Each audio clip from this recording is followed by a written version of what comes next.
네, 오늘은 12월 1일입니다. 금요일입니다. 12월이 시작이 되었습니다. 12월 한 달 주의 은혜 가운데 지내시기를 주의 이름으로 축복합니다. 말씀 나누기 전에 공동기도 제목으로 기도하시겠습니다. 홍석과 집사의 암을 치료해 주십시오. 배옥준 집사의 뇌졸중을 치료해 주십시오. 언어가 회복되고 오른쪽 팔다리에 힘이 생겨나도록 해 주십시오. 과간나 집사를 치료해 주십시오. 권하자 집사가 다시 걷도록 해 주십시오.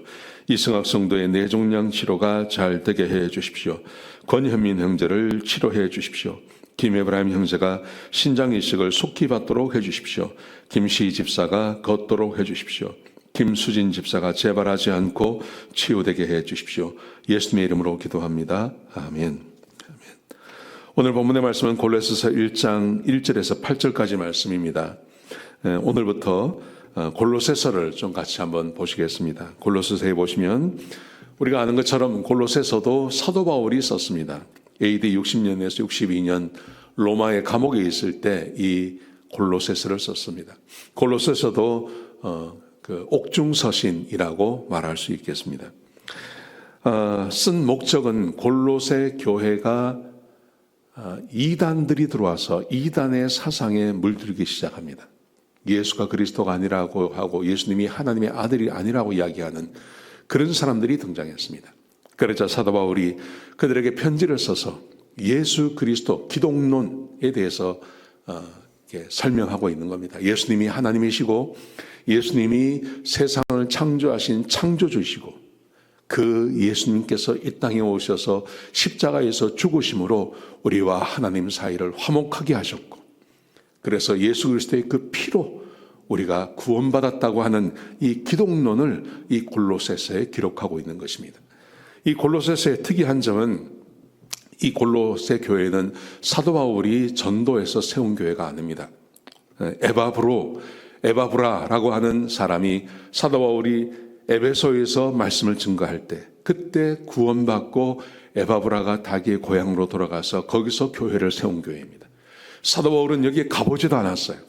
그런데 자기의 제자가 세운 그 교회에 이 편지를 보내서 기독론을 이야기하고 예수 그리스도가 우리의 주님 되심을 아주 강력하게 설파하는 그런 편지라고 할 수 있겠습니다.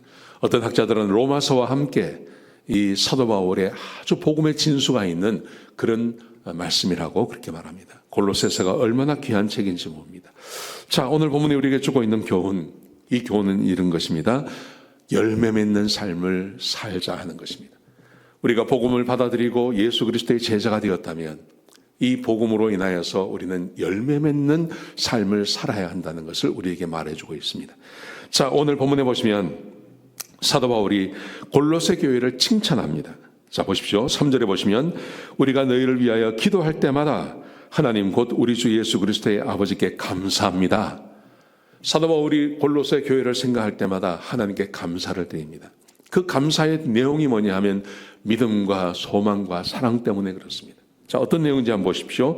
4절과 5절 말씀해 보시면 이는 그리스도 예수 안에서 너희 믿음을 칭찬하죠. 믿음이 좋다는 겁니다. 두 번째로 모든 성도에 대한 사랑을 들었습니다. 서로 사랑하며 지내는 것입니다. 믿음이 좋습니다. 그리고 두 번째, 성도들이 서로 사랑하며 지냅니다. 세 번째는요, 5절에 보시면 너희를 위하여 하늘에 쌓아둔 소망으로 말미암아 이 골로새 교인들은 천국에 대한 소망을 가지고 살아가고 있는 겁니다. 믿음과 소망과 사랑, 이 세 가지를 다 가지고 있는 것이 이 골로새 교인들이었습니다. 자, 그런데 오늘 본문에 보시면 도대체 이 사람들이 믿음과 소망과 사랑을 어떻게 갖게 되었을까요? 사도 바울이 이렇게 말합니다. 5절 하반절에 보시면 곧 너희가 전에 복음의 진리의 말씀을 들은 것이라.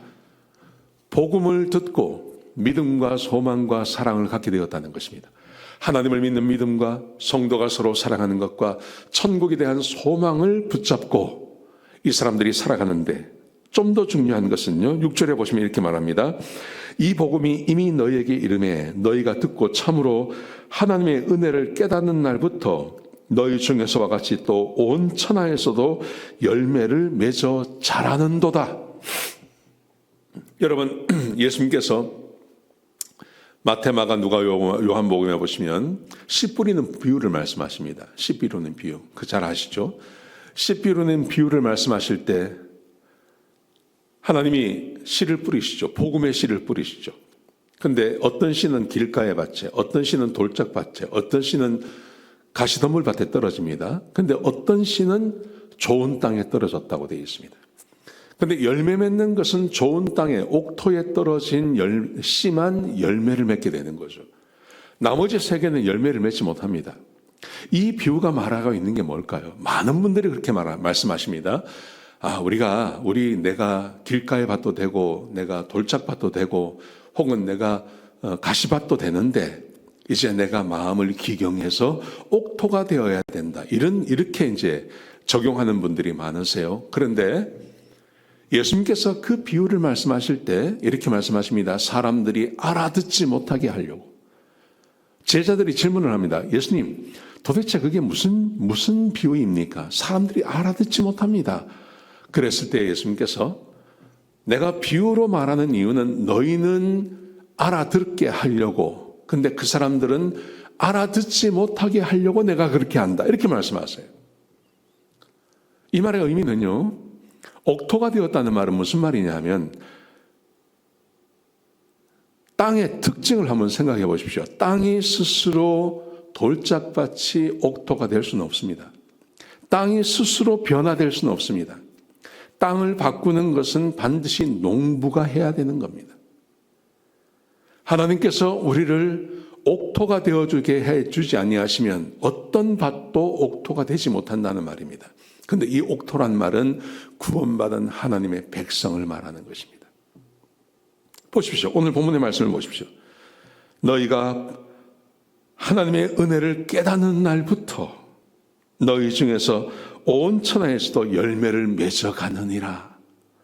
이 골로새 교회가 믿음과 소망과 사랑에 대한 복음의 말씀을 듣고 그들이 하나님을 더 믿으며 서로 사랑하며 그리고 천국에 대한 소망을 가지고 살아가지 않습니까? 이게 점점 자라나는 거예요. 30배, 60배, 100배의 열매를 맺는 거죠. 복음, 그 한 말씀을 듣고 이들의 삶의 영역이 점점 넓어지면서 그 복음의 열매를 맺어가는 것입니다. 어떻게 가능하냐 이거죠. 사도 바울이 지금 말하지 있지 않습니까? 너희가 하나님의 은혜를 깨닫는 날부터 지금까지 온 천하에서 열매를 맺어가느니라. 옥토, 이 옥토가 된다는 것은 구원받은 하나님의 백성을 말하는 것입니다. 구원받은 하나님의 백성들은 복음을 듣고 그 복음에 대한 열매를 맺어가는 그런 삶을 산다는 것이죠. 사도 바울이 오늘 본문을 통해서 우리에게 말해주고 있는 것, 여러분, 우리는 구원받은 하나님의 백성인 줄로 믿습니다. 복음을 받아들이고 예수 그리스도가 내 개인의 구주라고 고백하는 분들이 계시다면 우리는 다 옥토가 된 것입니다. 우리 다 옥토가 되었기 때문에 말씀을 듣고 그 말씀을 통해서 우리는 하나님을 더 믿고 신뢰하고 서로 사랑하며 그리고 천국에 대한 소망을 가지고 그렇게 이 세상을 살아가게 되는 것이죠. 여러분, 이런 믿음이 더 커지는, 사랑이 더 커지는, 그리고 천국에 대한 소망이 더 커지는 우리 성도님들이 되시기를 주의 이름으로 축복합니다. 네, 같이 한번 기도하시겠습니다. 귀한 말씀 주셔서 감사합니다. 하나님, 우리가 구원받은 백성이라면 하나님의 말씀대로 열매를 맺는 우리가 되게 하여 주옵소서. 복음의 열매가 맺게 하여 주시옵소서. 30배, 60배, 100배의 열매를 맺는 우리 성도님들이 다 되게 축복하여 주시옵소서. 감사합니다. 예수님의 귀하신 이름으로 간절히 기도드렸습니다. 아멘.